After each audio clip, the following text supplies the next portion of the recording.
Hello दोस्तों, मैं प्रदीप शुक्ला आपका स्टडी अड्डा में बहुत बहुत स्वागत करता हूं। उम्मीद करते हैं आप अच्छे होंगे, स्वस्थ होंगे और आपकी तैयारी, आपकी पढ़ाई बहुत ही बेहतरीन तरीके से चल रही होगी। तो आज मैं आपके लिए लेकर के हाजिर हूं CUET का प्रैक्टिस टेस्ट 15th का सेकेंड पार्ट। फर्स्ट पार्ट में हम लोगों ने जो है 15th प्रैक्टिस टेस्ट के 12 क्वेश्चन सॉल्व किए थे। तो जिन्होंने अभी तक जो है फर्स्ट पार्ट नहीं देखा तो जरूर देख लीजिए। CUET का जो एग्जाम है वो आपका मई में होने वाला है, ठीक है ना। और उसमें जो आपका सेक्शन 3rd है उसमें आपके 3 सब्जेक्ट आएंगे, रीजनिंग, मैथ और आपका जनरल नॉलेज। तीनों से आपके 25 क्वेश्चन पूछे जाएंगे, जिसमें से रीजनिंग के भी 25 क्वेश्चन होंगे। करने हैं आपको 60 क्वेश्चन, 15 क्वेश्चन आपको लेफ्ट करने हैं। वो कौन से 15 क्वेश्चन ये आपको डिसाइड करना है।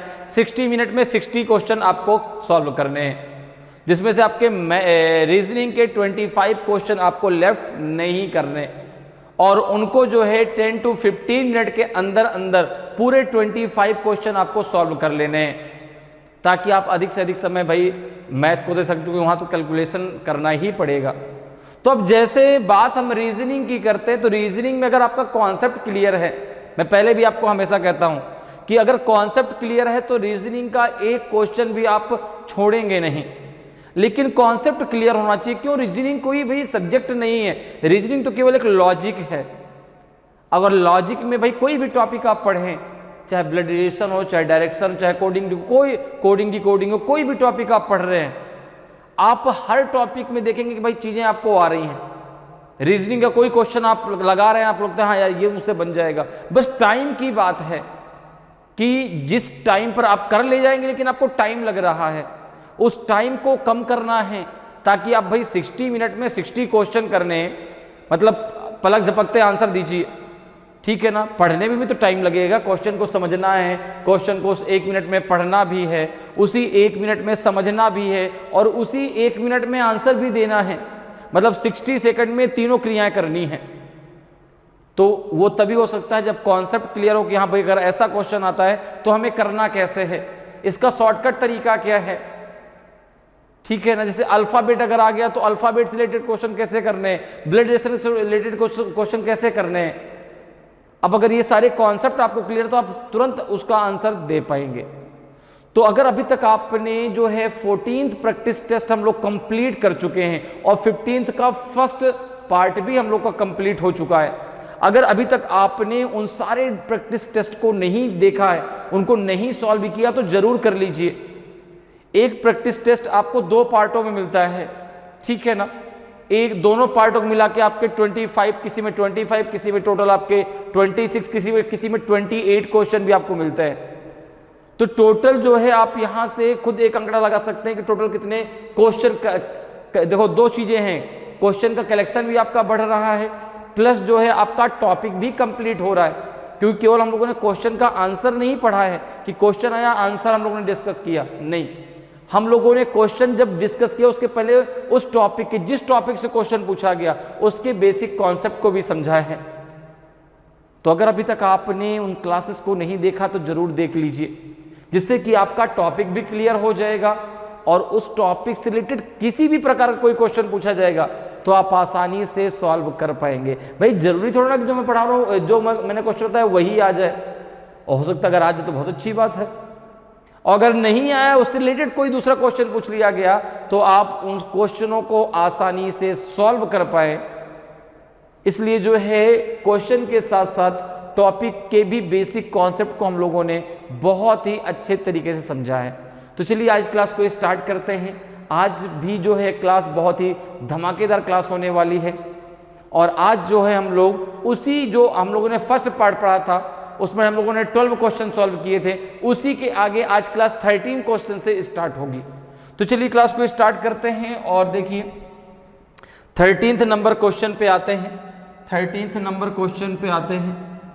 क्वेश्चन सबसे पहले रीड करते हैं। देखिए क्वेश्चन को पहले रीड करना है, रीड करने का समझना है कि भाई किस टॉपिक से पूछा गया है, और फिर हमें उस क्वेश्चन को डिस्कस करना है, ठीक है ना।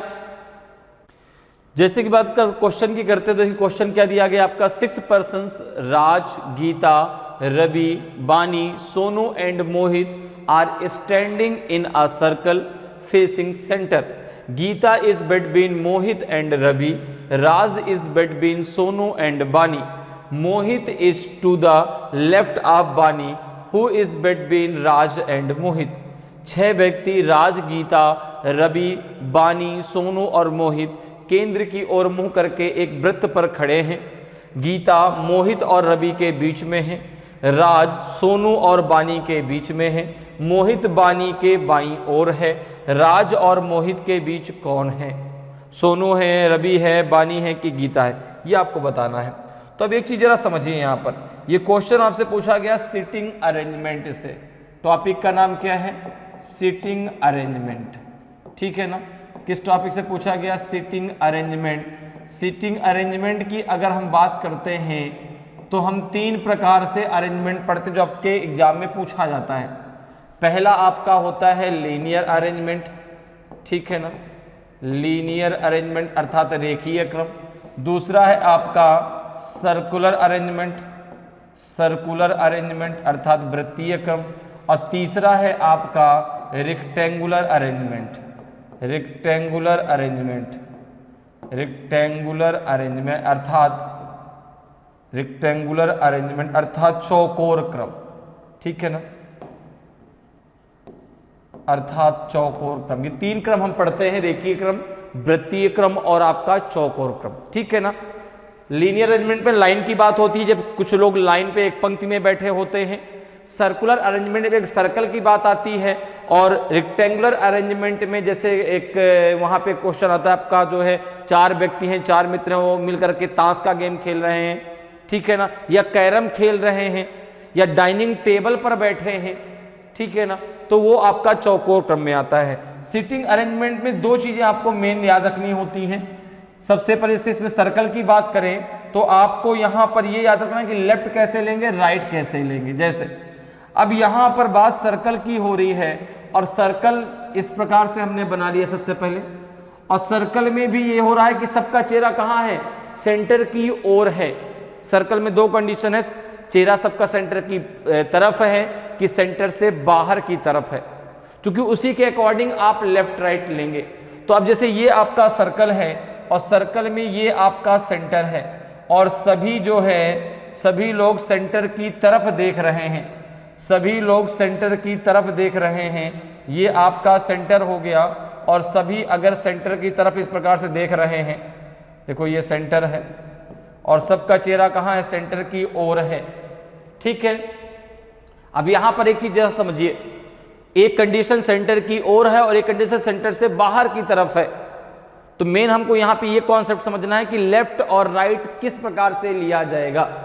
तो जब सबका चेहरा सेंटर की तरफ होगा तो अब अपने दिमाग में एक घड़ी बना के चलिए कि अगर ये घड़ी होती, ठीक है ना, ये घड़ी अगर होती तो क्लॉकवाइज में राइट और एंटी क्लॉकवाइज में लेफ्ट होता कि नहीं होता? भाई क्लॉकवाइज में क्या होता है आपका जो है राइट और एंटी क्लॉकवाइज में लेफ्ट। लेकिन जो सर्कल होता है और जब सबका चेहरा सेंटर की ओर होता है तो यह घड़ी के जस्ट विपरीत रिएक्शन करता है। अर्थात जब आप क्लॉकवाइज चलते हैं, जब आप क्लॉकवाइज चलते हैं तो वहां पर जो व्यक्ति बैठेगा उसका आप हमेशा लेफ्ट लेते हैं, और जब आप एंटी क्लॉकवाइज चलते हैं, जब आप एंटी क्लॉकवाइज चलते हैं तो वहां पर जो व्यक्ति बैठेगा उसका आप राइट लेंगे, ठीक है ना। क्या लेंगे? राइट लेंगे। क्लियर है? तो राइट किस में लेंगे? एंटी क्लॉकवाइज में, और लेफ्ट किस में लेंगे? क्लॉकवाइज में। कब? जब सबका चेहरा कहां हो? सेंटर की तरफ हो, ठीक है। अगर चेहरा सेंटर के बाहर की तरफ है तो फिर क्या करेंगे? तो फिर क्लॉकवाइज में राइट और एंटी क्लॉकवाइज में लेफ्ट लेंगे। क्लियर? बात मेरी समझ में आ गई। अब अगर आपको लेफ्ट राइट क्लियर हो गया, चीजें क्लियर, तो अब आते हैं अपने क्वेश्चन पे, ठीक है। इस प्रकार से लोगों को बैठाना है, ठीक है।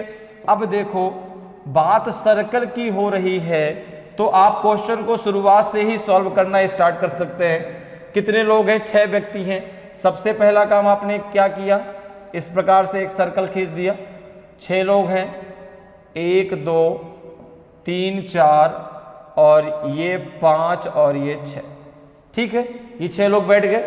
क्लॉकवाइज में क्या होगा? राइट, और एंटी क्लॉकवाइज में क्या होगा? लेफ्ट। और एंटी क्लॉकवाइज में क्या होगा, राइट। इतनी बात क्लियर है।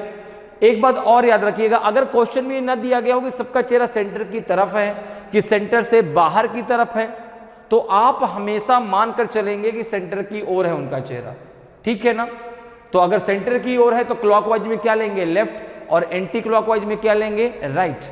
और अगर सेंटर से बाहर की तरफ चेहरा सबका है तो क्लॉकवाइज में राइट और एंटी क्लॉकवाइज में लेफ्ट। क्लियर है। तो अभी तो सबका चेहरा कहाँ है, सेंटर की तरफ है। ये छह इस प्रकार से हमने लाइनें खींच दी, सबका चेहरा सेंटर की तरफ है। अब देखिए क्वेश्चन को जरा पढ़ लीजिए। आप क्वेश्चन को शुरुआत से ही सॉल्व करना स्टार्ट कर सकते हैं, ठीक है ना। सर्कल की बात है तो किसी को आप कहीं पर भी बैठा सकते हैं। चेहरा सेंटर की तरफ है तो इस प्रकार से होगा, ठीक है ना। इसलिए कि सर्कल में भाई कहीं भी आप बैठाइए घूम के तो उसको वहीं पर आना है, ठीक है ना। अब जैसे कह रहा है, देखो यहाँ पे सबसे पहले हम यहाँ पर इस लाइन को लेते हैं क्योंकि इससे एकदम क्लियर हो जाएगा, इसको हमको हटाना नहीं पड़ेगा। Mohit is to the left of the Bani, ठीक है ना। जो मोहित है वो बानी के बाईं ओर है, तो आपने यहां पर मोहित को बैठा दिया, यहां पर आपने मोहित को बैठा दिया, ठीक है ना। अब आप यहां बैठा, कहीं भी आप बैठा सकते हैं, कोई दिक्कत नहीं है, कहीं भी आप बैठाइए, ठीक है ना। आंसर आपका गलत नहीं होगा। अब मोहित जो है वह बानी के बाईं ओर है, तो बायां कैसे लेंगे, क्लॉकवाइज में। तो जो बानी है वो यहां पर होगी, बानी जो है वो यहां पर होगी, तभी तो भाई उसके लेफ्ट में हो पाएगा मोहित, ठीक है ना। क्योंकि क्लॉकवाइज में क्या होता है, लेफ्ट, और एंटी क्लॉकवाइज में क्या होगा आपका, राइट। तो मोहित बानी के बाईं ओर है, इसलिए बानी यहां पर होगी, मोहित यहां पर होगा। अब जरा देखो, मोहित और बानी से रिलेटेड कुछ और दिया गया है। आपने कहा कि अगर यहां पर देख दिया, Geeta is between Mohit and Ravi. अब देखो एक चीज देखो, गीता जो है मोहित और रवि के बीच में है। अगर मैं यहां पर गीता को तो मैं रख नहीं सकता क्योंकि पहले से बानी बैठी हुई है, ठीक है ना। तो गीता इधर तो बैठ सकती है, यहां पे गीता हो जाएगी, गीता मोहित और रवि के बीच में है तो यहां पे रवि हो जाएगा। क्लियर है, यहीं पर तो होगा भाई। अगर हम इधर चाहें तो इधर हम बैठा नहीं सकते, क्यों, क्योंकि बानी यहां पर बैठी है, पहले से उसकी जगह क्लियर है, क्योंकि भाई जो मोहित है वो बानी के लेफ्ट में है, तो बानी यहीं पर बैठेगी। अब अगर यहां पे बानी है, गीता मोहित और रवि के भी, मोहित की भी स्थिति हमने क्लियर कर दी है, ठीक है ना। तो मोहित अगर यहां पर है तो इधर तो जगह खाली है, गीता यहां पर हो जाएगी, रवि यहां पर हो जाएगा, क्योंकि ये तो कहीं नहीं रहेगा ना गीता उसके बाएं हैं कि दाएं हैं, लेफ्ट में है कि राइट में है। क्लियर है। आगे देखो क्या कह रहा है, आगे है कि राज इज बिटवीन सोनू एंड बानी, राज इज बिटवीन सोनू एंड बानी। बानी की भी पोजीशन क्लियर है, तो यहां पे हो जाएगा राज, यहां पे हो जाएगा राज, और यहां पे हो जाएगा सोनू, क्योंकि जो राज है वो सोनू और बानी के बीच में है। तो ये पूरा का पूरा अरेंजमेंट बन गया अकॉर्डिंग टू कंडीशन। जैसी कंडीशन कही जाती है उस कंडीशन के अकॉर्डिंग ये अरेंजमेंट आपका बनके तैयार हो गया। अब क्वेश्चन क्या आपसे पूछा जा रहा है, क्वेश्चन कह रहा है कि who is between Raj and Mohit, तो आंसर हो जाएगा बानी। आंसर क्या हो जाएगा आपका, बानी। तो ऑप्शन सी आपका सही आंसर हो जाएगा। क्लियर है, समझ में आ रहा है। तो क्लॉकवाइज में क्या लेंगे, लेफ्ट, एंटी क्लॉकवाइज में राइट। जब सबका चेहरा कहां हो, सेंटर की तरफ हो। अगर चेहरा सेंटर के बाहर की तरफ है तो क्लॉकवाइज में राइट और एंटी क्लॉकवाइज में लेफ्ट लेंगे, ठीक है ना। हाँ, अगर लोग एक पंक्ति में बैठे हैं, ध्यान रखिएगा, अगर लोग एक पंक्ति में बैठे हैं, लीनियर अरेंजमेंट की बात हो रही हो, तो जहां से आप लाइन को ड्रॉ करना स्टार्ट करते हो उसको हम कहेंगे लेफ्ट हैंड साइड, जहां पे लाइन खत्म होगी उसको हम कहेंगे राइट हैंड साइड। और जो उस लाइन में लोग बैठेंगे उनका लेफ्ट राइट हमारे लेफ्ट राइट के समान होगा, ठीक है ना। जो हमारा लेफ्ट उसका लेफ्ट, जो हमारा राइट उसका राइट, ठीक है। चाहे कोई भी डायरेक्शन दी जाए, जब आप देखेंगे कि रेखीय क्रम से क्वेश्चन आएगा तो कोई ना कोई डायरेक्शन जरूर दिया जाएगा, चाहे वो नॉर्थ दिया गया हो चाहे वो साउथ दिया गया, ठीक है ना। लेकिन आपको लेफ्ट राइट हमेशा अपने अकॉर्डिंग लेना, कभी आंसर आपका गलत नहीं होगा, ठीक है। चलिए आगे बढ़ते हैं, अगले क्वेश्चन पर आते हैं। अगला क्वेश्चन देखिए भाई 14th नंबर क्वेश्चन है। ये क्वेश्चन आपका पूछा गया मैथमेटिकल ऑपरेशन टॉपिक से। क्वेश्चन देखिए है कि if plus means multiply, minus means division, multiply means minus and division means plus, then what will be the value of 16 divided 64 minus 8 into 4 plus 2। यदि प्लस का अर्थ गुणा है, माइनस का अर्थ भाग है, गुणे का अर्थ माइनस है और भाग का अर्थ प्लस है, तो 16 भागे 64 माइनस 8 गुणे 4 प्लस 2 का मान ज्ञात कीजिए। ये इक्वेशन का मान आपको ज्ञात करना है। तो देखिए सबसे पहले आप बात समझिए कि मैथमेटिकल ऑपरेशन से जब भी क्वेश्चन पूछे जाते हैं तो सबसे पहला काम है आपका सिंबल को रिप्लेस करना। सबसे पहला काम सिंबल को रिप्लेस करने का क्या मतलब है, देखिए यहां पे आपको एक इक्वेशन दिया गया है, क्या 16 डिवाइडेड 64 माइनस 8 इंटू 4 प्लस 2। गलती से भी डायरेक्ट इसको सॉल्व नहीं करना है, सबसे पहले सिंबल रिप्लेस करना है। इसका मतलब क्या हुआ, देखो क्वेश्चन में प्लस का मीन्स दिया गया है, माइनस मीन्स दिया गया है, मल्टीप्लाई मीन्स दिया गया है, डिवीजन मीन्स दिया गया है। तो जो उसका अर्थ है उसको इसके द्वारा रिप्लेस कर दो। जैसे देखो डिवीजन का मीन्स क्या है, प्लस, तो आप क्या करोगे 16 प्लस 64। माइनस मीन्स क्या है, तो आपने कहा माइनस मीन्स है डिवीजन, तो यहां पे आ जाएगा डिवीजन 8। मल्टीप्लाई मीन्स क्या है, मल्टीप्लाई मीन्स माइनस तो हो जाएगा माइनस का 4। प्लस मीन्स क्या है, मल्टीप्लाई, तो यहां पे हो जाएगा 2। अब ये जो इक्वेशन नया बन गया ना, इसको सॉल्व करना है। अब ये जो इक्वेशन नया बना इसको आपको सॉल्व करना है। तो सबसे पहला काम है सिंबल को रिप्लेस करना, और रिप्लेस करने के बाद अब जो नया आपका इक्वेशन बनेगा उसको आपको सॉल्व करना है। और इसको सॉल्व करना है बॉडमॉस के अकॉर्डिंग, इसको सॉल्व करना है बॉडमॉस के अकॉर्डिंग, BODMAS, बॉडमॉस के अकॉर्डिंग। इसमें बॉडमॉस की अगर बात करें तो B का फुल फॉर्म होता है ब्रैकेट। सबसे पहले ओपन होगा ब्रैकेट, ब्रैकेट के बाद फिर आएगा O का मतलब हो जाएगा ऑफ, और ऑफ का मतलब होता है हिंदी में का, और का मतलब होता है मल्टीप्लाई, ठीक है ना। तो ऑफ का मतलब हो जाएगा मल्टीप्लाई। फिर आएगा आपका D, फिर आप करेंगे डिवीजन, फिर आप करेंगे डिवीजन, डिवीजन के बाद फिर आएगा M, तो फिर आप करेंगे मल्टीप्लाई, फिर आप करेंगे मल्टीप्लाई, ओके। मल्टीप्लाई के बाद फिर बात आएगी A की, तो फिर हो जाएगा आपका एडिशन, फिर हो जाएगा एडिशन, और सबसे लास्ट में बात आएगी S की, तो अब हो जाएगा सब्ट्रैक्ट, अब हो जाएगा सब्ट्रैक्ट अर्थात घटाओ, ठीक है ना। अब यहाँ पर जो है हमेशा आपको जब भी मैथमेटिकल ऑपरेशन से क्वेश्चन पूछे जाएं, हमेशा आपको जब सिंबल रिप्लेस कर लेंगे आप, फिर जो नया इक्वेशन बनेगा उसमें हमेशा उसको बॉडमॉस के थ्रू ही सॉल्व करना है, ठीक है ना। यहाँ पे आपके दिमाग में आ रहा दो सारे मल्टीप्लाई लगे हैं, तो अगर वहाँ पे ऑफ लगा होता तो वो मल्टीप्लाई डिवीजन के पहले होगा, और अगर मल्टीप्लाई का सिंबल लगा है तो वह आपका मल्टीप्लाई डिवीजन के बाद होगा। जैसे यहाँ पर सबसे पहले आप क्या करेंगे, सबसे पहले आप करेंगे डिवीजन, सबसे पहले करेंगे डिवीजन, तो ये जगह 16 प्लस ये देखो 8 8 जा 64, 8 8 जा 64, यहाँ पे 8 आ जाएगा, माइनस का 4 इंटू 2। अब देखो ये हो जाएगा आपका 16 प्लस 8 माइनस 8, क्या हो जाएगा भाई 4 2 जा 8, तो माइनस 8 हो जाएगा। तो 8 से 8 आपका कैंसिल हो जाएगा, 16 आपका आंसर आ जाएगा। तो ऑप्शन सी आपका सही आंसर हो जाएगा। क्लियर है। तो देखो पहले डिवीजन, फिर मल्टीप्लीकेशन, फिर प्लस माइनस में आप कुछ भी पहले कर सकते हैं, चाहे प्लस कर लीजिए चाहे माइनस, उसमें कोई प्रॉब्लम नहीं आएगी। प्रॉब्लम कहां पर आएगी, आपका डिवीजन और मल्टीप्लीकेशन में, ठीक है ना। जैसे यहां पर देखो अगर भाई पहले हम यहाँ पे माइनस कर देते बाद में मल्टीप्लाई करते तो आंसर कुछ और आ जाता है ना। तब आंसर क्या आता भाई 8 माइनस 4, तो 4 आ जाता, 4 2 जा 8, तो फिर यहाँ पे आपका 16 और 8 कितना 24 आंसर आना चाहिए। 24 देखो दिया भी गया है, 24 दिया भी गया है, इसीलिए कि आप कंफ्यूज हो और आप गलत आंसर टिक करें। बहुत बच्चे जो 24 टिक करेंगे कि यहाँ से 24 आएगा, इसीलिए बॉडमॉस लगाना चाहिए जब भी सिंप्लीफिकेशन से। सिंप्लीफिकेशन का भाई है मैथमेटिकल ऑपरेशन, ठीक है ना। तो यहां पर आपको बॉडमॉस ही लगाना है। क्लियर। नेक्स्ट क्वेश्चन पे आते हैं। देखिए नेक्स्ट क्वेश्चन देखिए भाई 15th नंबर क्वेश्चन है आपका, और ये क्वेश्चन आपसे पूछा गया है क्लासिफिकेशन से। किस टॉपिक से पूछा गया, क्लासिफिकेशन से। क्वेश्चन है कि select the odd one out, विषम को चुने। पहला नंबर दिया गया है 235, दूसरा दिया गया है 145, तीसरा दिया गया है 505, और चौथा दिया गया है 810। तो ये जो आपको क्वेश्चन पूछा गया वो क्लासिफिकेशन से पूछा गया है। किस टॉपिक से? क्लासिफिकेशन अर्थात वर्गीकरण। क्लासिफिकेशन अर्थात वर्गीकरण। बात अगर हम क्लासिफिकेशन की करते हैं तो हम 3 प्रकार से क्लासिफिकेशन पढ़ते हैं।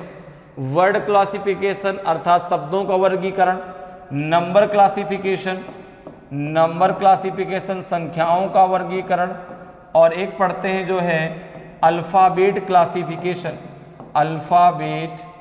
अल्फाबेट क्लासिफिकेशन अर्थात अक्षरों का वर्गीकरण। ठीक है ना, शब्दों का वर्गीकरण, संख्याओं का वर्गीकरण और जो है अक्षरों का वर्गीकरण। तो ये क्वेश्चन पूछा गया आपका नंबर क्लासिफिकेशन से। अब देखो क्लासिफिकेशन में क्या कि 4 ऑप्शन दिए गए हैं, तो इनमें से 3 एक जैसे अर्थात उनका एक ग्रुप बनता है, उनका एक समूह बनता है। एक कोई है जो कि उनके ग्रुप में नहीं आता, आपको उसी को बताना कि कौन सा ऐसा है जो उनके ग्रुप से अलग है, जो उनके ग्रुप में नहीं आता, जो उनकी फैमिली का नहीं है, उनसे अलग है, उसमें अलग कुछ लग रहा है। तो जैसे यहाँ पे दिया 235, फिर दिया 145, फिर दिया आपका 505, फिर दिया है 810। तो अगर यहाँ पर हम देखें तो देखो 235।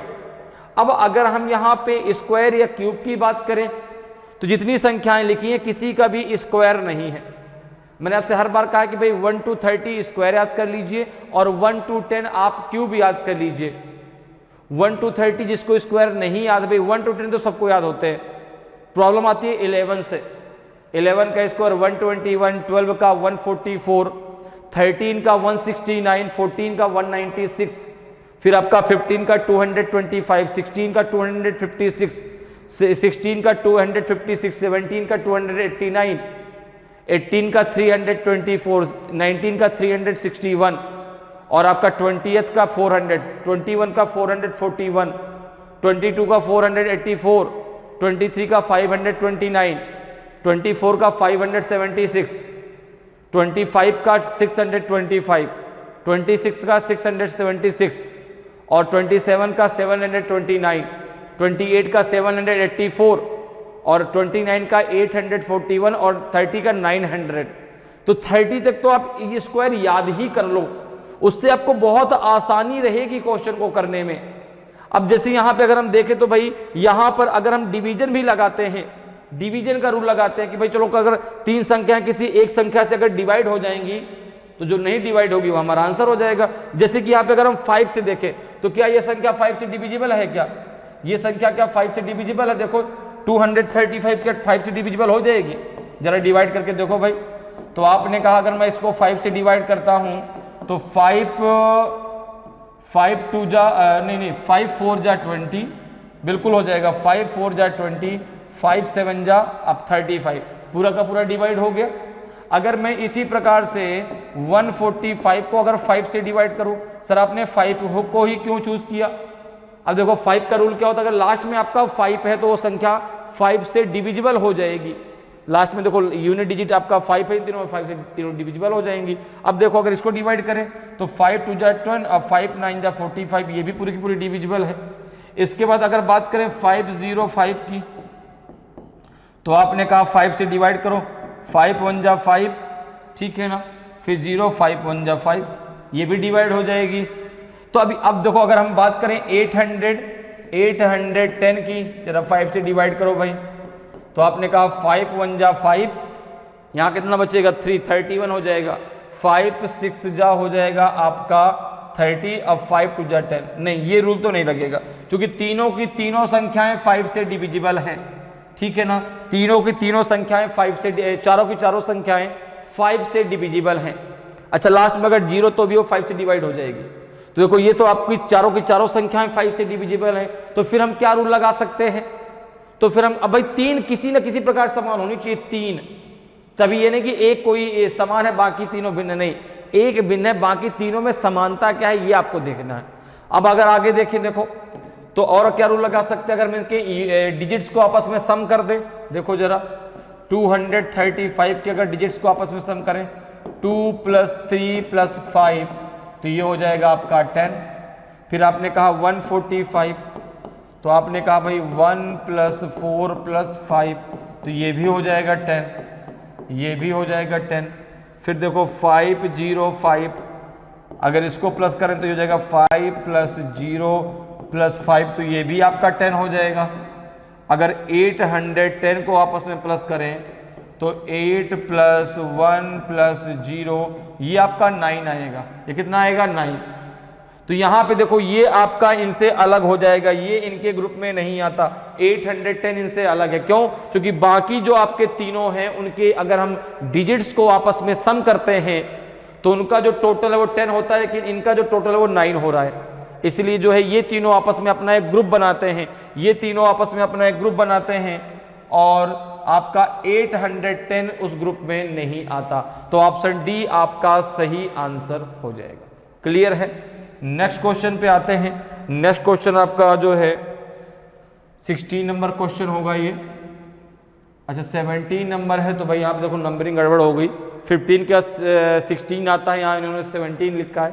कोई दिक्कत नहीं, आप समझ जाइएगा ये 16 क्वेश्चन है, ठीक है ना। तो ये 16 नंबर क्वेश्चन है आपका। Find the missing number if a certain rule is followed either row wise और कॉलम वाइज। लुप्त संख्या ज्ञात कीजिए यदि एक निश्चित नियम का पालन या तो पंक्तिवार या स्तंभवार किया जाता है। अब देखिए आपको एक मैट्रिक्स दी गई है, ये जो क्वेश्चन पूछा गया है फाइंडिंग द मिसिंग नंबर, ठीक है ना। किस टॉपिक से पूछा गया है? लुप्त पदों को भरना, फाइंडिंग द मिसिंग नंबर। अब देखो यहां पर अगर हम बात करें तो ये मैट्रिक्स दी गई है।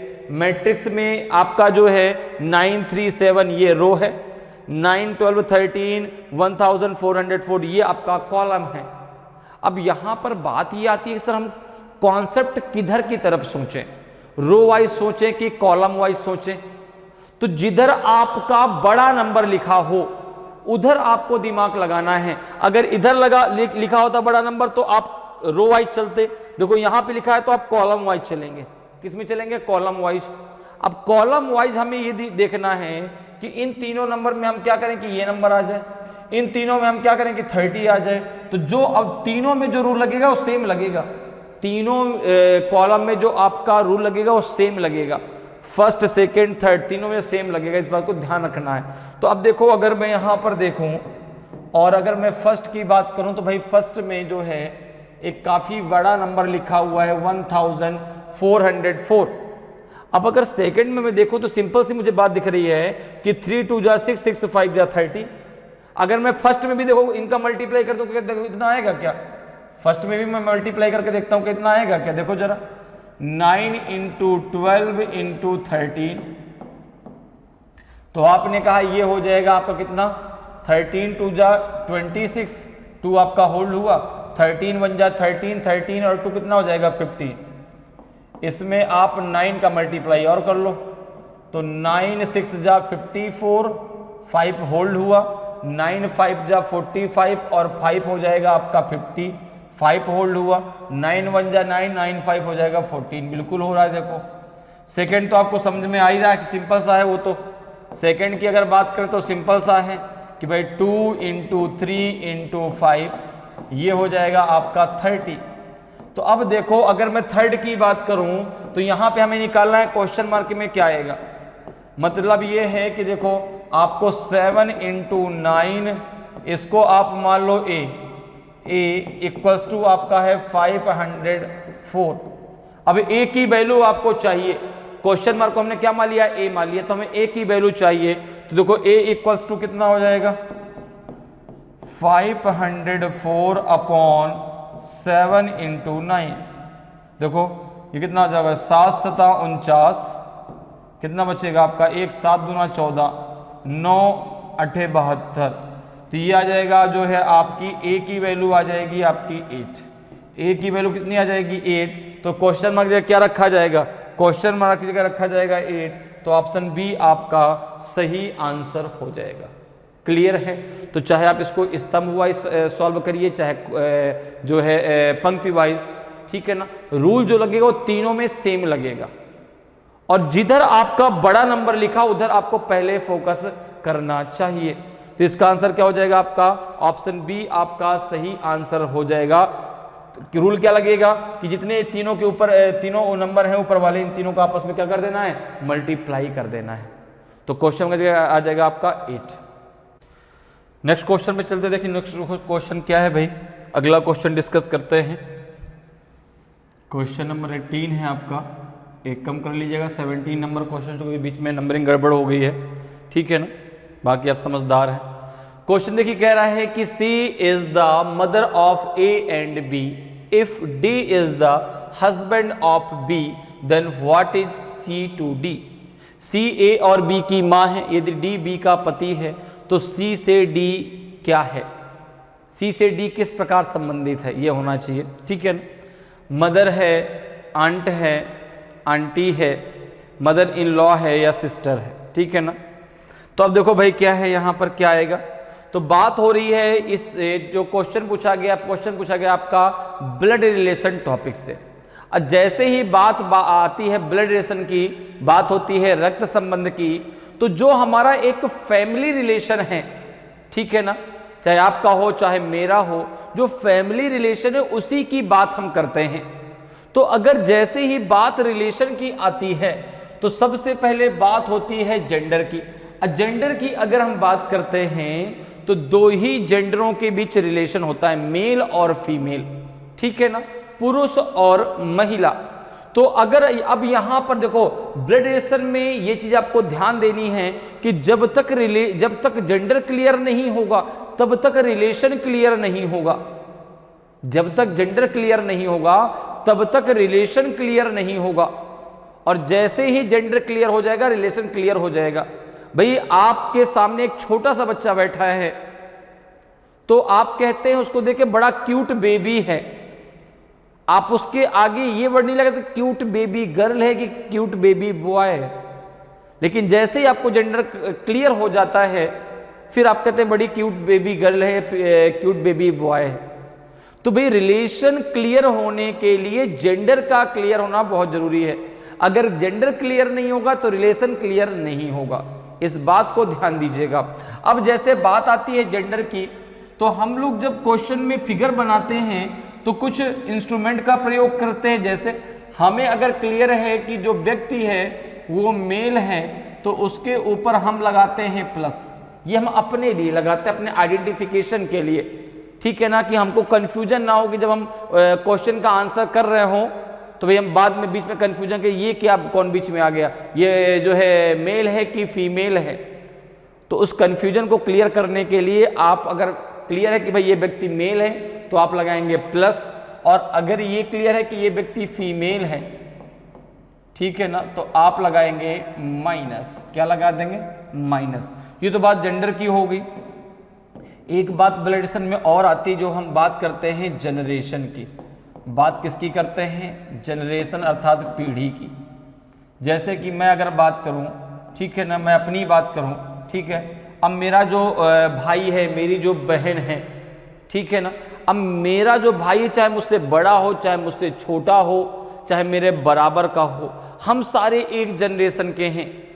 इसी प्रकार से मेरी सिस्टर जो है चाहे मुझसे बड़ी हो चाहे मुझसे छोटी हो चाहे मेरे बराबर की हो, हम सब एक जनरेशन के हैं, इक्वल जनरेशन। अब जैसे अगर मेरे पिता की बात हो जाए, मेरी माँ की बात हो जाए, तो भाई मेरे पिता मेरी माँ मुझसे एक जनरेशन ऊपर है। मेरे ग्रैंडफादर की बात हो जाए, मुझसे 2 जनरेशन ऊपर हैं। मेरे सन की बात हो जाए, मुझसे 1 जनरेशन नीचे हैं। मेरे किसी नीस की बात हो जाए, नेफ्यू की बात हो जाए, 1 जनरेशन नीचे हैं। लेकिन मेरे वाइफ की बात हो जाए, मेरे बराबर जनरेशन की है।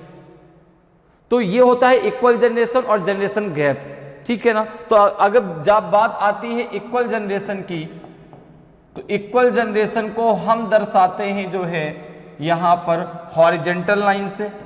इक्वल जनरेशन को हम दर्शाएंगे किससे, हॉरिजेंटल लाइन से। और जनरेशन जो गैप है अर्थात जनरेशन में जो अंतर है, ठीक है ना, तो जनरेशन गैप को हम दर्शाते हैं डायग्राम में वर्टिकल लाइन से। किससे, वर्टिकल लाइन से। क्लियर है। अब जरा एक चीज और समझिए, रिलेशन की जब बात आती है तो रिलेशन 2 वर्गों में डिवाइड हो जाता है, एक आपका पैटर्नल और एक मैटरनल, अर्थात पिता वर्ग में और माँ वर्ग में, ठीक है ना। पैटर्नल की अगर बात करें तो आंटी, अंकल, ठीक है ना, अर्थात चाचा चाची, ठीक है। अब बुआ के लिए भी इंग्लिश में आपका एक ही वर्ड यूज होता है, आपका आंटी, ठीक है ना। लेकिन हिंदी की अगर बात करें तो बुआ, फूफा, चाचा, चाची, दादा और दादी, ग्रैंडफादर, ग्रैंड मदर, हम उनके लिए उनके क्या लगेंगे, ग्रैंड सन, ठीक है ना। और अगर पुत्री है तो ग्रैंड डॉटर, किसकी, अपने ग्रैंडफादर और ग्रैंड मदर की। माँ वर्ग में चले तो कौन कौन आएगा आपका, मौसी है, मौसा है, ठीक है ना, मामा है, मामी है, मैटरनल अंकल अर्थात मामा, ठीक है ना, मैटरनल आंटी अर्थात मामी, ठीक है ना। नाना और नानी, मैटरनल जो है ग्रैंडफादर और मैटरनल जो है ग्रैंड मदर, हम उनके लिए क्या लगेंगे, grand son and grand daughter.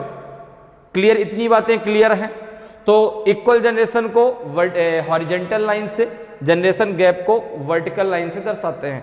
एक रिश्ता आपका ब्लड रिलेशन में और होता है, वो होता है आपका पति पत्नी का रिलेशन, ठीक है ना। पति पत्नी का रिलेशन, हस्बैंड वाइफ का रिलेशन। हस्बैंड वाइफ का ऐसा रिलेशन इसमें किसी एक का जेंडर डिफाइन है तो दूसरे का जेंडर आप अपने आप डिफाइन कर सकते हैं। बाकी कोई भी रिलेशन ऐसा नहीं होता ब्लड रिलेशन में जिसमें यदि किसी एक का जेंडर डिफाइन है तो दूसरे का आप अपने आप कर सकें। लेकिन पति पत्नी का रिलेशन ऐसा है जिसमें यदि किसी एक का जेंडर डिफाइन है तो दूसरे का अपने आप कर सकते हैं। और पति पत्नी के रिलेशन को हम लोग डबल लाइन के द्वारा दर्शाते हैं कुछ इस प्रकार से। जैसे मैं कह दूं कि a is wife of b, a is wife of B, तो आप कहेंगे b is husband of a, कहेंगे कि नहीं कहेंगे भाई। A is wife of B तो b is husband of a. तो पति पत्नी का रिलेशन ऐसा यदि किसी एक का जेंडर डिफाइन है तो दूसरे का अपने आप कर सकते हैं। बाकी आप कोई भी रिलेशन ले लीजिए, अगर मैं यही वर्ड कहता कि a is sister of b, a is sister of b, a b की बहन है, तो बी ए का कौन है, उसकी बहन है कि उसका भाई है, नहीं पता। लेकिन पति पत्नी का एक रिलेशन ऐसा कि किसी एक का जेंडर डिफाइन है तो दूसरे का अपने आप कर सकते हैं। बात क्लियर है। तो मेल के लिए प्लस, फीमेल के लिए माइनस, इक्वल जनरेशन को जो है हॉरिजेंटल लाइन से, जनरेशन गैप को आप वर्टिकल लाइन से, पति पत्नी के रिलेशन को डबल लाइन के द्वारा हम दर्शाते हैं। ठीक है, क्लियर है। अब आते हैं अपने क्वेश्चन पे। देखिए, अब आते हैं अपने क्वेश्चन पे। क्वेश्चन का आंसर अगर पढ़ के आप निकाल पा रहे हैं बहुत अच्छी बात है, आंसर डायरेक्ट दे दीजिए। नहीं निकल पा रहा तो फिर आपको डायग्राम बनाने की जरूरत है। और अगर क्वेश्चन को पढ़ के आंसर आ रहा तो डायग्राम बनाने की कोई जरूरत नहीं। ऐसा नहीं कि जरूरी है डायग्राम बनाना, लेकिन अगर क्वेश्चन का आंसर नहीं निकाल पा रहे हैं तो फिर जरूरी है कि भाई आप डायग्राम बनाएं। ठीक है। और जब भी आपको ब्लड रिलेशन में प्रॉब्लम आती है आप अपने आप को वहां पर समाहित कीजिए, अपने ऊपर उस क्वेश्चन को लेके देखिए क्या आंसर निकल के आता है। 100% आप आंसर निकालेंगे, 100%। अब देखो जरा क्या कह रहा है क्वेश्चन। क्वेश्चन है c is the mother of a and b. अब देखो c is the mother of a and b, तो हमने यहाँ पे ए बनाया, यहाँ पे बी लिखा और सी को हमने ऊपर लिख दिया। सी के ऊपर हमने माइनस लगा दिया क्योंकि सी जो है वह ए और बी की माँ है, वह ए की भी माँ है और यह बी की भी माँ है। यह मदर है किसकी, ए और बी की। अब एक चीज बताओ, क्या मुझे ए और बी का जेंडर डिफाइन है क्या मुझे ए और बी का जेंडर डिफाइन नहीं, क्योंकि ए और बी के बारे में नहीं कुछ कहा गया, केवल इतनी सी बात कही गई कि c is the mother of a and b. तो सी ए और बी की माता है, लेकिन ए और बी उसके जो है लड़के हैं कि दोनों लड़कियां हैं। ठीक है ना भाई, दोनों सन है कि दोनों डॉटर है, कहीं भी क्लियर नहीं कि एक सन है कि एक डॉटर है, कुछ भी नहीं दिया गया। तो इसलिए हमने उसके ऊपर कोई भी सिंबल नहीं लगाया। जब तक जेंडर डिफाइन नहीं होगा तब तक जो है उनके ऊपर कोई भी सिंबल नहीं लगाना, ना प्लस का ना माइनस का। अब आगे देखो क्या कह रहा है question. If D is the husband of B. अब देखो यहां पर बात बन गई, उसने कहा कि D is husband of B, तो यहां पे डबल लाइन लगा दिया। अब डी जो है अगर पति है तो बी क्या हो जाएगी, पत्नी हो जाएगी। एक का जेंडर डिफाइन हो गया ना डी का, d is husband of B, तो b is wife of d. तो अब जो है बी को हमने क्या लगा दिया, माइनस। लेकिन देखो ए का जेंडर अभी भी हमें क्लियर नहीं है कि जो ए है वो जो है डी का क्या है, ब्रदर इन लॉ है कि जो है सिस्टर इन लॉ है, नहीं क्लियर। साला है कि साली, नहीं क्लियर। क्योंकि भाई अगर ये ए जो है बी का भाई होगा तो ब्रदर इन लॉ लगेगा अर्थात साला लगेगा, और अगर जो है ये इसकी बहन होगी तो सिस्टर इन लॉ लगेगी, साली लगेगी। लेकिन हमें ए का जेंडर ही डिफाइन नहीं है। अब देखो क्वेश्चन क्या पूछ रहा है कि then what is C to D, तो सी जो है वो डी के लिए क्या है, सी जो है वह डी के लिए क्या है, ये आपसे पूछा जा रहा है। अब ए से तो हमें कोई मतलब नहीं, क्योंकि एक ए से क्वेश्चन ही नहीं पूछा गया, सी से पूछा गया, तो सी जो है वह डी की मदर इन लॉ है, सी जो है वह डी की मदर इन लॉ है, मदर इन लॉ अर्थात सास। ठीक है, क्योंकि भाई जो सी है वह बी की माँ है और जो डी है वह बी का पति है, तो जो डी है वह सी का क्या लगेगा, सन इन लॉ लगेगा अर्थात दामाद लगेगा, और जो सी है वह डी की लगेगी मदर इन लॉ। तो सी से डी पूछा कि सी डी के लिए क्या है, तो सी जो है वह डी के लिए मदर इन लॉ है, तो उसकी सास है, तो ऑप्शन सी आपका सही आंसर हो जाएगा। क्वेश्चन जहां से पूछा जाए आंसर वहीं से देना है। अगर ये पूछता कि व्हाट इज डी टू सी, तो आंसर आता सन इन लॉ, क्योंकि डी जो है वह सी का सन इन लॉ है। लेकिन पूछ रहा है कि सी डी के लिए क्या है, तो सी जो है डी के लिए उसकी मदर इन लॉ है, सास है, तो ऑप्शन सी आपका सही आंसर हो जाएगा। क्लियर है। नेक्स्ट क्वेश्चन पे आते हैं, नेक्स्ट क्वेश्चन सॉल्व करते हैं।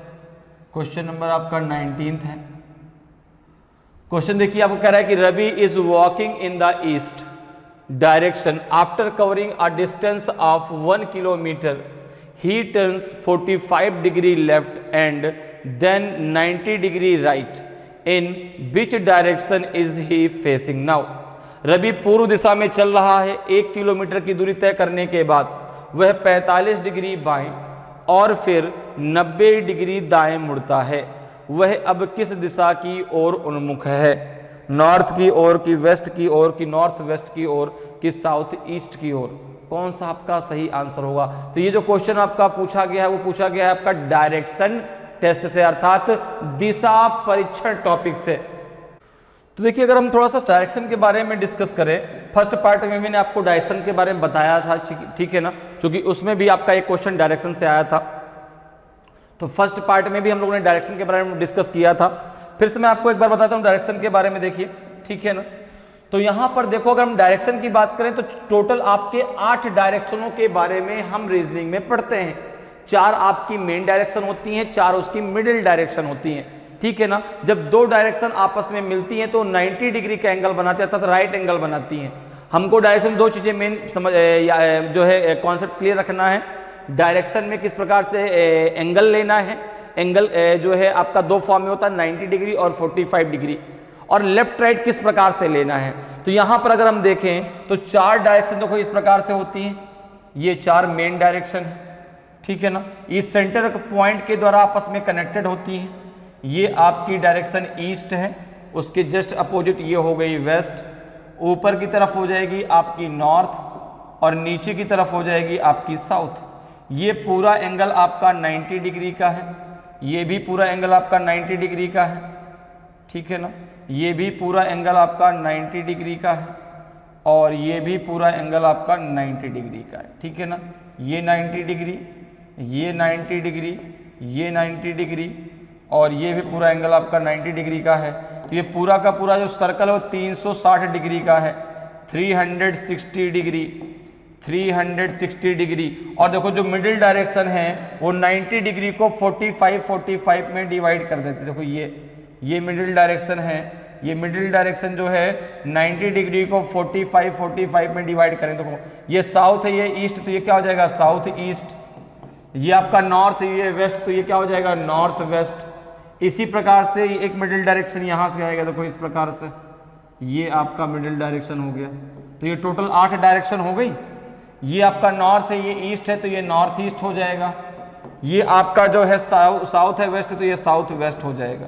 क्लियर है, दक्षिण पश्चिम हो जाएगा। और ये जो 90 डिग्री का एंगल है ये 45 में डिवाइड हो जाएगा। 45 में क्या हो जाएगा डिवाइड हो जाएगा। 45 डिग्री में इसको यह जो है मिडिल डायरेक्शन डिवाइड कर देगी। अब अगर हम बात करें तो 2 फॉर्म में एंगल हो गया कि आपका 90 डिग्री और 45 डिग्री। अब बात कर लेते हैं कि लेफ्ट राइट किस प्रकार से लिया जाएगा, लेफ्ट कैसे लिया जाएगा, राइट कैसे लिया जाएगा। तो देखो जब आप क्लॉकवाइज चलेंगे, जब आप क्लॉकवाइज चलेंगे अर्थात घड़ी की दिशा में चलेंगे तो हमेशा जो है क्या लेंगे, राइट लेंगे। और जब आप एंटी क्लॉकवाइज चलेंगे अर्थात घड़ी की विपरीत दिशा में चलेंगे तो आप लेफ्ट लेंगे। जैसे देखिए ये आपका क्लॉकवाइज है, ये आपका मूवमेंट क्या है, क्लॉकवाइज। तो क्लॉकवाइज में हमेशा जो है आप क्या लेंगे, राइट, ठीक है ना। और ये मूवमेंट आपका एंटी क्लॉकवाइज है, ये मूवमेंट आपका एंटी क्लॉकवाइज है, एंटी क्लॉकवाइज। तो यहां पे आप हमेशा क्या लेंगे, व्यक्ति का लेफ्ट लेंगे, क्या लेंगे, लेफ्ट लेंगे। क्लियर है। तो क्लॉकवाइज में क्या लेंगे, राइट, और एंटी क्लॉकवाइज में क्या लेंगे, आप लेफ्ट लेंगे। ठीक है। अब जैसे यहां पर देखिए, यहां पे जैसे इसको आप ऐसे भी याद रख सकते हैं कि आपका चेहरा ईस्ट में, आप ईस्ट में जा रहे हैं। अब अगर आप दायां मुड़ते हैं तो क्लॉकवाइज में नीचे मुड़ेंगे, तो जब नीचे मुड़ेंगे तो यहां पर जो है आप क्या लेंगे, राइट लेंगे। तो ऐसे भी कह सकते हैं यदि ईस्ट में जा रहा है, राइट मुड़ने पे आप किस डायरेक्शन में आ जाएंगे, साउथ में। आप जो है लेफ्ट मुड़ने में कहां जाएंगे, आप नॉर्थ में। तो ऐसे भी आप इसको याद रख सकते हैं। क्लियर है। तो ये लेफ्ट राइट किस प्रकार से लेना है, एंगल कैसे लेना, समझ में आ गया। अब देखिए, अब आते हैं अपने क्वेश्चन पर। क्वेश्चन कह रहा है कि रवि जो है पूर्व दिशा में चल रहा है। किस दिशा में चल रहा है, पूर्व में, ईस्ट में चल रहा है। तो आपको जो है यहाँ पे फिगर बनाना है वो हमेशा सेंटर पॉइंट से बनाना है। तो देखो हमने क्या किया, ये सेंटर पॉइंट हो गया, ये सेंटर पॉइंट हो गया, और ये डायरेक्शन हो गया ईस्ट, ये डायरेक्शन हो गया ईस्ट। और ये कितना दूरी चला ईस्ट में, 1 किलोमीटर, इतना चल लिया। ठीक है ना, कितना चला, 1 किलोमीटर चल लिया। ठीक। अब देखो आगे क्या है, आगे क्या कह रहा है, 1 किलोमीटर की दूरी तय करने के बाद वो है 45 डिग्री बाएं, ठीक है ना, 45 degree left and then 90 degree right. उसने 2 टर्न लिए, पहला टर्न जो लिया वो 45 डिग्री का था लेफ्ट में, और दूसरा 90 डिग्री का राइट में। तो अब देखो, अब यहां पर हमें ये समझ में नहीं आ रहा कि सर लेफ्ट कैसे मुड़ेंगे। तो लेफ्ट तो एंटी क्लॉकवाइज ऊपर की तरफ मुड़ेंगे, अब सर ये 45 डिग्री कैसे मुड़ेंगे।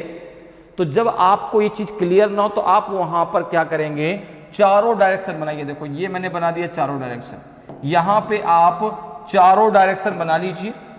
देखो इसी पॉइंट पर, ये देखो मैंने बना दिया, ये देखो ये आपका ईस्ट है, ये आपका वेस्ट है, इधर वाला डायरेक्शन ऊपर नॉर्थ और नीचे साउथ। यहां पे ये खड़ा है। अब इसको 45 डिग्री एंटी क्लॉकवाइज मुड़ना है। एंटी क्लॉकवाइज चूंकि लेफ्ट टर्न लेना है तो लेफ्ट टर्न कहां होगा, ऊपर की तरफ।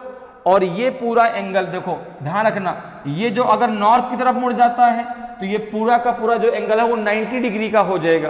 क्योंकि देखो ये पूरा का पूरा कितने डिग्री का होगा, 90। 45 डिग्री के लिए इधर मुड़ जाएगा, देखो ऐसे 45 डिग्री के लिए इस डायरेक्शन में मुड़ जाएगा, इस प्रकार से। बात मेरी समझ में आ रही है भाई। लेफ्ट है तो ऊपर की तरफ मुड़ेगा, अगर राइट होता तो नीचे की तरफ मुड़ता। अब अगर ये नॉर्थ में मुड़ जाता है तो पूरा 90 डिग्री का मूवमेंट कर जाएगा।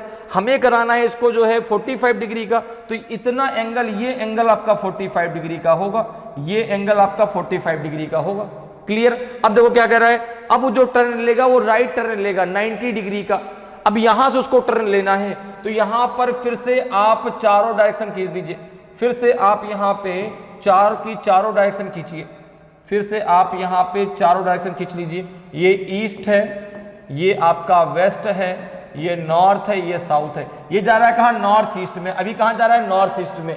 अब इसको 90 डिग्री मूव करना है, और वो भी क्लॉकवाइज, चूंकि अब उसको कौन सा टर्न लेना, राइट टर्न। तो यहां पर देखो, अगर ये जो है ईस्ट में जाता है भाई, अगर ये इस यहां से ईस्ट में आता है तो ये केवल 45 डिग्री का ही तो मूवमेंट करेगा। इसको करना है 90 डिग्री का, तो अब ये मुड़ जाएगा किस डायरेक्शन में, अब ये मुड़ जाएगा जो है साउथ ईस्ट में। अब ये मुड़ जाएगा साउथ ईस्ट में, और अब ये जा रहा है साउथ ईस्ट में, अर्थात जो है दक्षिण पूर्व डायरेक्शन में, SE में। बात समझ में आई कैसे भाई। देखो यहां पर है, यहां पर इस डायरेक्शन में जा रहा है। अब यहां से अगर ये यहां पे ऐसे खड़ा है, यहां पे ऐसे खड़ा है, अगर ये यहां से और ईस्ट तक में आता तो केवल 45 डिग्री होगा, और 90 डिग्री है तो यहां से ये यहां तक आ जाएगा। देखो ये 45, ये 45, ये पूरा कितना हो गया, 90 डिग्री। ये पूरा 90 डिग्री, ये पूरा आपका 90 डिग्री हो गया। तो ये यहां से घूम के इस डायरेक्शन में आ गया, अर्थात अब वो किस दिशा में जा रहा है, अब वो जा रहा है साउथ ईस्ट में, दक्षिण पूर्व में। तो ऑप्शन हो जाएगा ऑप्शन डी। ऑप्शन डी आपका सही आंसर हो जाएगा। क्लियर है, समझ में आ रहा है? तो डायरेक्शन बहुत आसान है, हर एक टॉपिक आसान है। मैंने शुरुआत में आपसे कहा कॉन्सेप्ट क्लियर होना चाहिए। कॉन्सेप्ट अगर क्लियर है तो आप बहुत आसानी से जो है क्वेश्चन को सॉल्व कर सकते हैं रीजनिंग में। क्लियर है?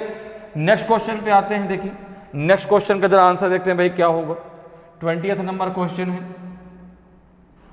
क्वेश्चन से पहले रीड कर लेते हैं। क्वेश्चन कह रहा है कि n is ranked 15th in a class, नहीं 5th in a class, s is 8th from the last, if t is 6 after n and just in the middle of n and s, then how many students are there in the class?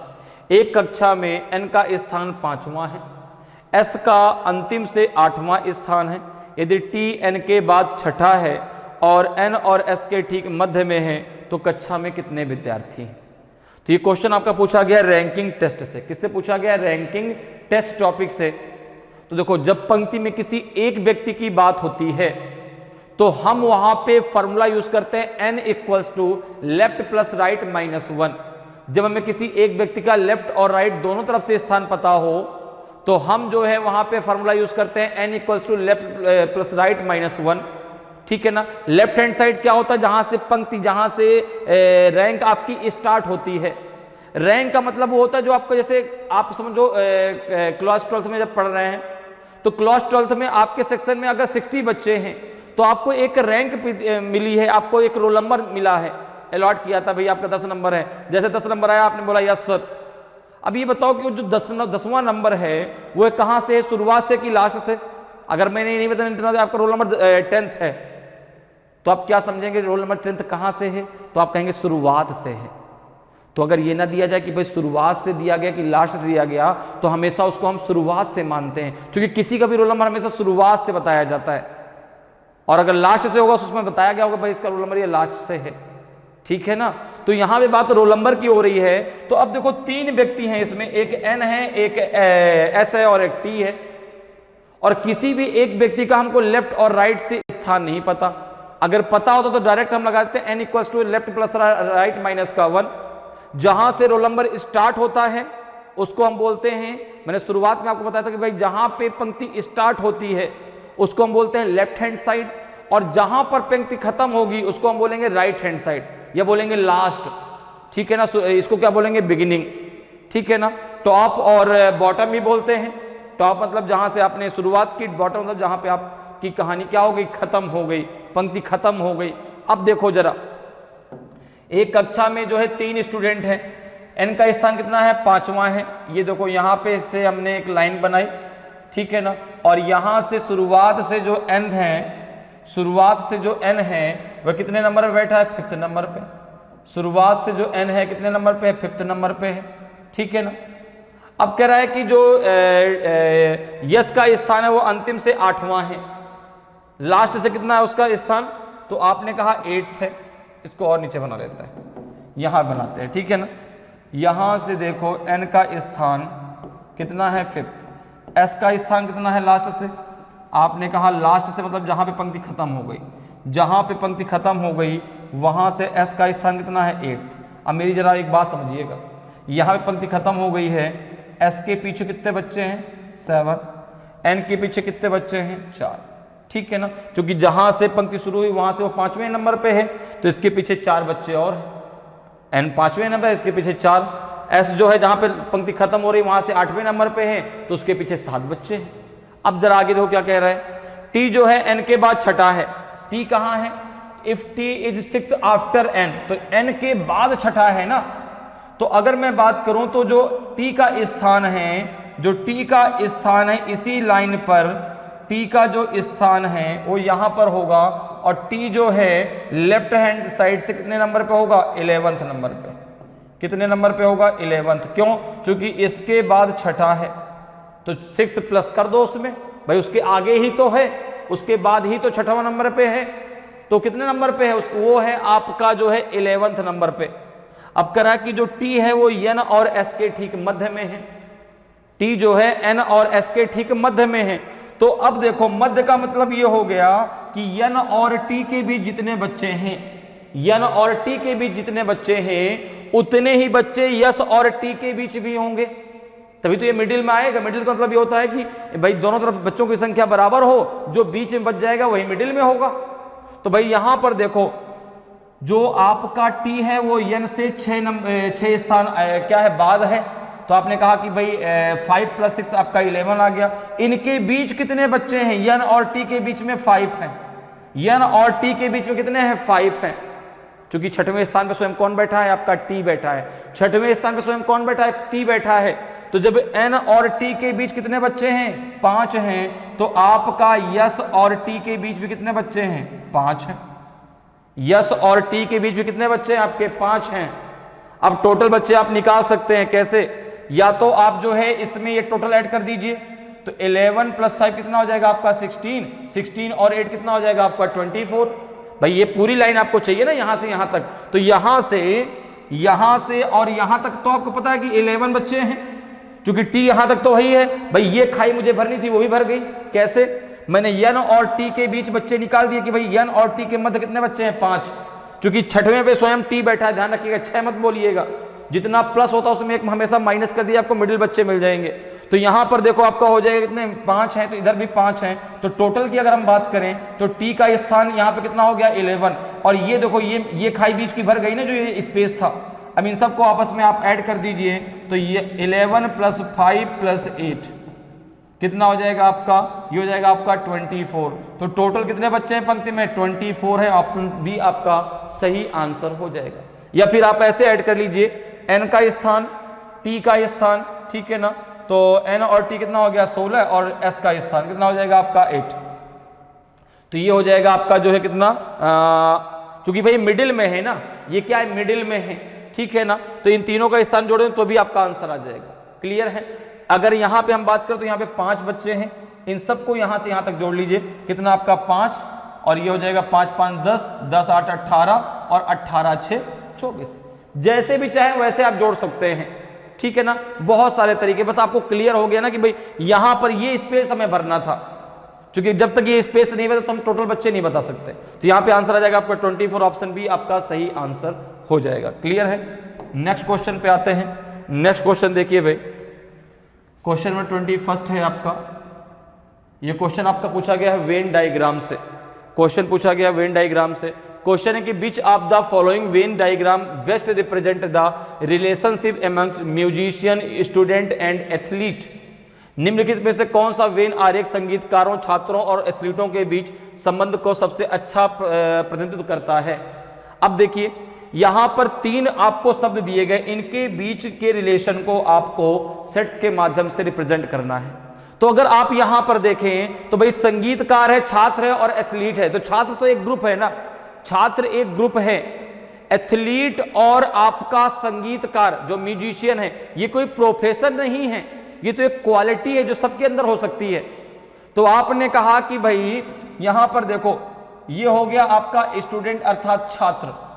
अब कुछ छात्र athlete होंगे, कुछ छात्र musician होंगे, कुछ छात्र athlete होने के साथ साथ म्यूजिशियन भी होंगे। नहीं हो सकते, बताओ भाई। भाई कुछ छात्र ऐसे होंगे जो केवल म्यूजिशियन होंगे, कुछ छात्र ऐसे होंगे जो केवल एथलीट होंगे, कुछ दोनों होंगे, क्योंकि दोनों एक साथ तो हो सकते हैं ना। ये प्रोफेशन नहीं कि अगर वो म्यूजिशियन हो गया तो भाई वो एथलीट नहीं हो सकता। भाई मुझे गाना भी आता, मुझे दौड़ना भी आता है, मैं स्टूडेंट भी हूँ। उसने कहा नहीं यार मुझे तो दौड़ना था, मैं गाने में कोई रुचि नहीं है। उसने कहा नहीं मुझे केवल गाना था, मुझे दौड़ने में कोई रुचि नहीं है। तो यहां पर देखो ये स्टूडेंट हो गया, और ये स्टूडेंट के साथ क्या हो गया आपका म्यूजिशियन, और ये हो गया आपका एथलीट। यहां पे जो ये देखो ये आपका हो गया स्टूडेंट, ये किसका हो गया स्टूडेंट का सर्कल, स्टूडेंट। ये हो गया आपका जो है क्या एथलीट कह लो, ये हो गया आपका एथलीट, ठीक है ना, एथलीट्स। और ये हो गया आपका म्यूजिशियन, ये हो गया आपका म्यूजिशियन, म्यूजिशियन। अब देखो यहां पे जो ये वाला आपका एरिया है, ये ऐसे स्टूडेंट को दर्शाता है जो एथलीट होने के साथ साथ में म्यूजिशियन भी हैं। ये स्टूडेंट केवल जो है एथलीट है, ये स्टूडेंट ऐसे हैं जो केवल म्यूजिशियन हैं। कुछ स्टूडेंट ऐसे भी तो होंगे जो ना एथलीट होंगे ना म्यूजिशियन होंगे।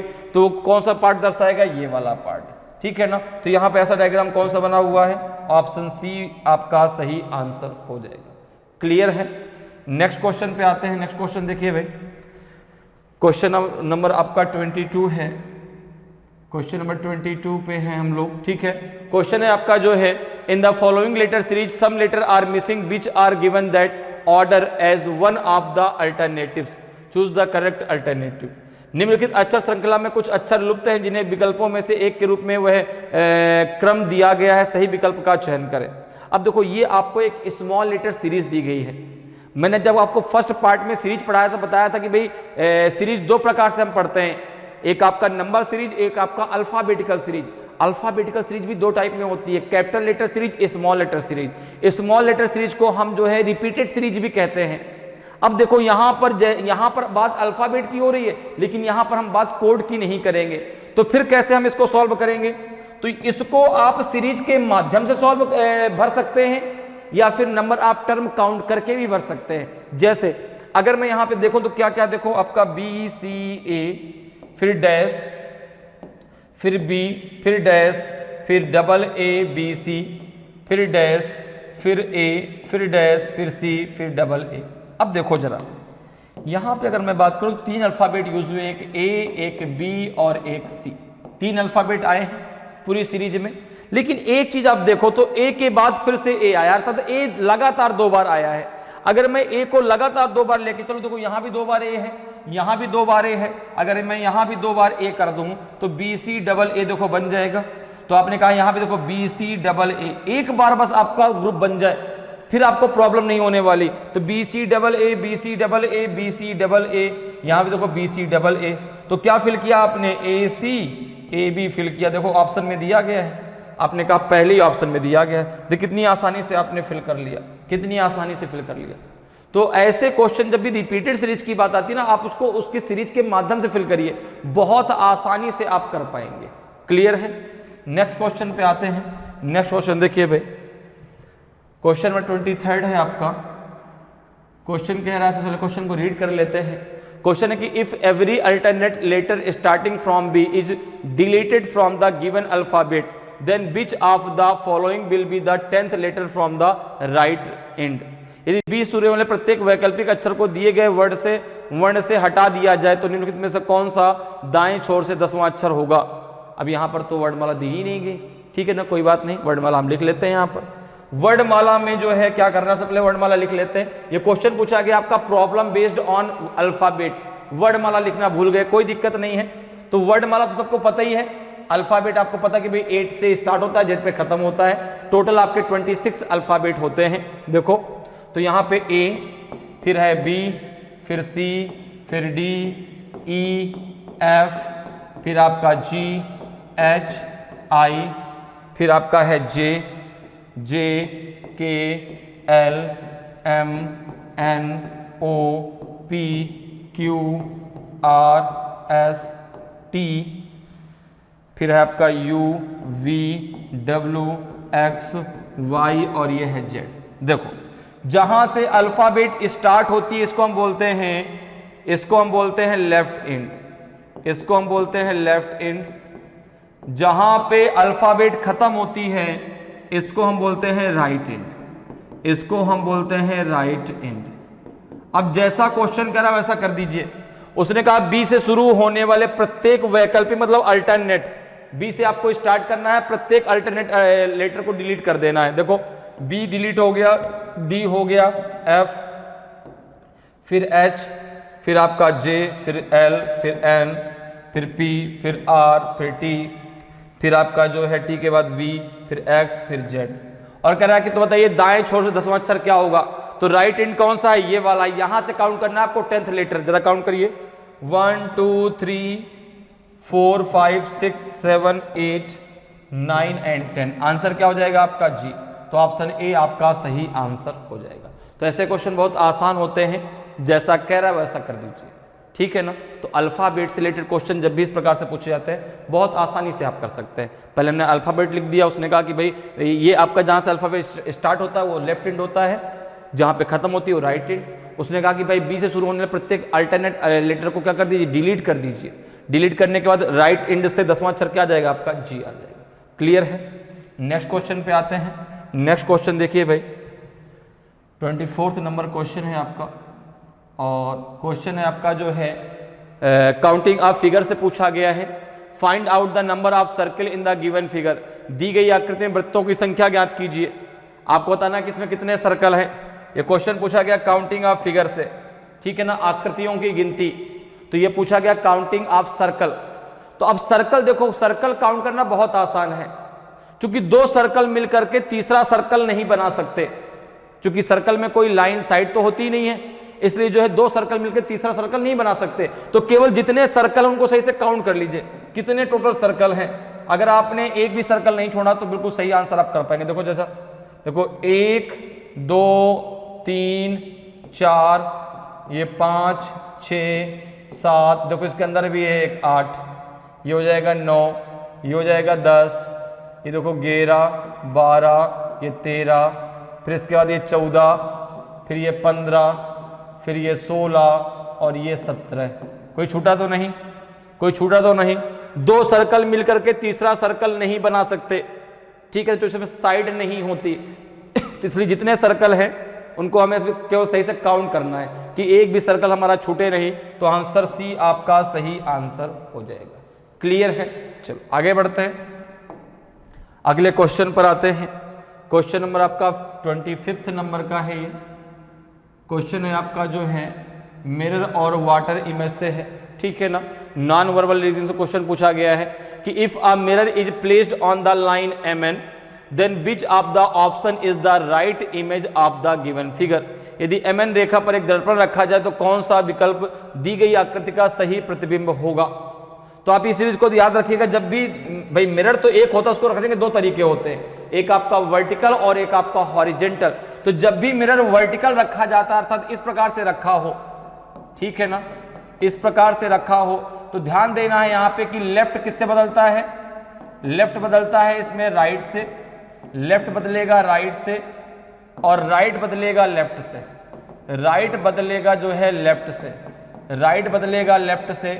लेकिन अप डाउन में कोई चेंजमेंट नहीं होगा, अप एंड डाउन में कोई भी चेंजमेंट नहीं होगा, इस बात को ध्यान दीजिए। अब जैसे यहां पर देखो, अगर हम देखें तो देखो ये जो ब्लैक वाला पोर्शन है वो आपका इधर दिखेगा, जो लाइनिंग वाला पोर्शन है वो इधर दिखेगा। इसको आप ऐसे भी याद रख सकते हैं, जो पास में है वो पास दिखेगा, जो दूर है वो दूर जाएगा। तो ये वाला, ये ब्लैक वाला इधर दिखेगा और ये लाइन वाला इधर दिखेगा, ध्यान रखिएगा। अप डाउन नहीं बदलेगा, केवल लेफ्ट राइट बदलेगा। तो आपने कहा नहीं पहला तो नहीं होगा, ठीक है ना, क्योंकि आज देखो ये नीचे आ गया, ठीक है। यहां पर भी ये भी नहीं बदलेगा, क्योंकि केवल लेफ्ट राइट बदलेगा, ट्रायंगल ट्रायंगल ही दिखाई देगा, ठीक है ना। अगर हम बात करें तो सी भी आंसर नहीं होगा, आंसर कौन सा होगा, डी होगा। डी के अलावा और कोई हो ही नहीं सकता। क्लियर है? तो ध्यान रखिएगा, जब भी मिरर आपका वर्टिकल रखा जाता है तो लेफ्ट राइट से बदलता है, राइट लेफ्ट से बदलता है, अप डाउन में कोई चेंजमेंट नहीं आता। क्लियर? नेक्स्ट क्वेश्चन पे आते हैं। नेक्स्ट क्वेश्चन है आपका जो है, ये भी आपका पिक्चर रीजनिंग से क्वेश्चन पूछा गया है, पेपर कटिंग एंड फोल्डिंग से, ठीक है, नहीं सॉरी, ये जो है आपका आकृति पूर्तिकरण से, अर्थात कंप्लीट द पैटर्न, ठीक है ना, उस टॉपिक से पूछा गया है। क्वेश्चन है कि विच answer figure will be complete the pattern in the given figure. कौन सी उत्तर आकृति दी गई आकृति में पैटर्न को पूरा करेगी।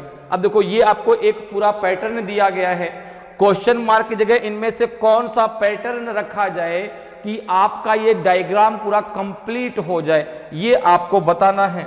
देखिए जरा, अगर हम डायग्राम की बात करें, देखो यहां पे आपका जो है, अगर इन दोनों को हम देखें तो देखो यहां पे आपका सिंगल प्लस था, यहां पे आपके डबल प्लस हो गए, ठीक है ना।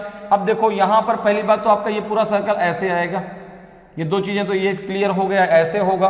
दूसरा जो है ये आपका ऐसे यहां पर आएगा, इस प्रकार से, देखो ये ऐसे बनेगा। तो ये तो सब में है, देखो इसमें भी है, इसमें, और एक और चीज, एक आपका ये भी लाइन ऐसे होगी, ऐसे आएगी।